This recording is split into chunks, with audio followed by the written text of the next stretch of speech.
Hi there, how are you? Birds are singing with me, as usual.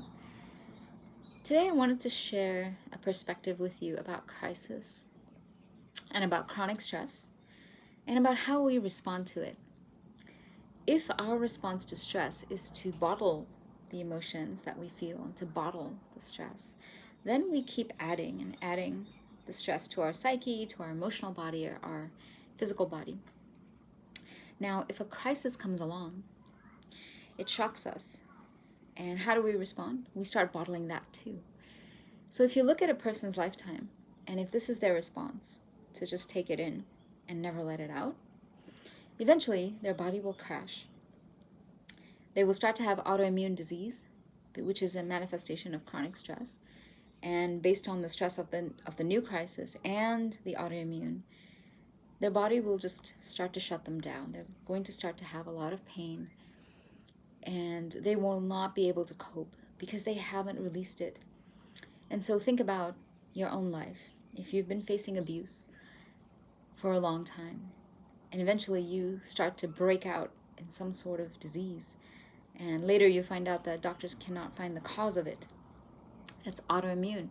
So we don't know the exact cause, but we know from doing holistic wellness work that it is related to trauma and that stress is very toxic to the body.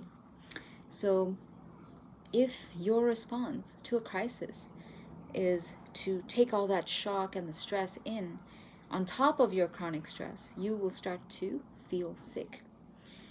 Your hair might fall out, like with alopecia. You might have fibromyalgia, all over pain, maybe rheumatoid arthritis. Maybe you'll have other conditions. In my case, it was lichen planus, a skin condition. I was under a lot of stress at my job back, this was years ago. And my trauma was triggered by the stress. So I was being sexually harassed, and I was being undermined and manipulated, and a whole host of things were going on, and my skin just erupted. And so I have experience with this, and we've got to release the core trauma, the core stress, and we've got to go back years and years of bottling it up. We need to acknowledge it, experience it, and release it.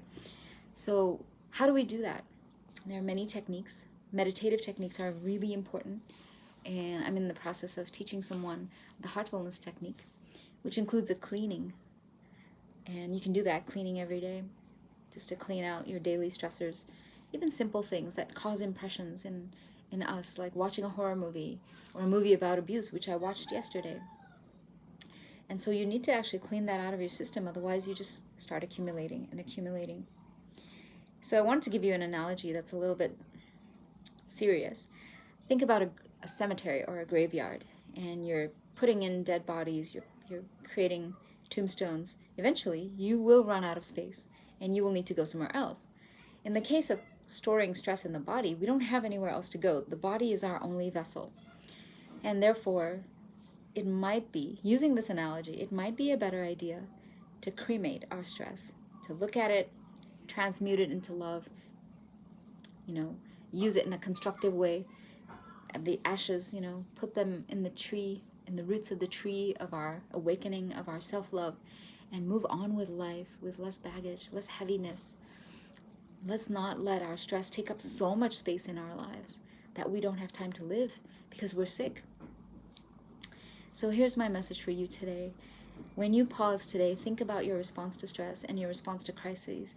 If there's a crisis and you are in shock and your body just starts to give you a lot of pain, it could be that your response to stress is to simply bottle it up and not release it. And if that's what you're doing, then a crisis will put you over the edge and your body will not be able to take any more. So pause and think today about how can you release your stress, especially in times of crisis, but in general, every day. I will be hosting a webinar later today with the amazing James Joseph, and this is a monthly series for the Oceania region, but anyone is welcome to join. It's free. It's called Unlocking the Powers of the Heart through Heartfulness Meditation. It happens at 12:30 p.m. Fiji time, 8:30 p.m. Eastern time, 5:30 Pacific time. So wherever you are, I shared the link yesterday, and if you're still interested to join, message me and I'll share the link with you, or comment on this video. Think about stress and crisis and how you are managing that, because your body remembers everything. And it's time to start releasing that so you can start with a clean slate every day. That would be ideal, wouldn't it? Love you. Talk to you tomorrow. Bye.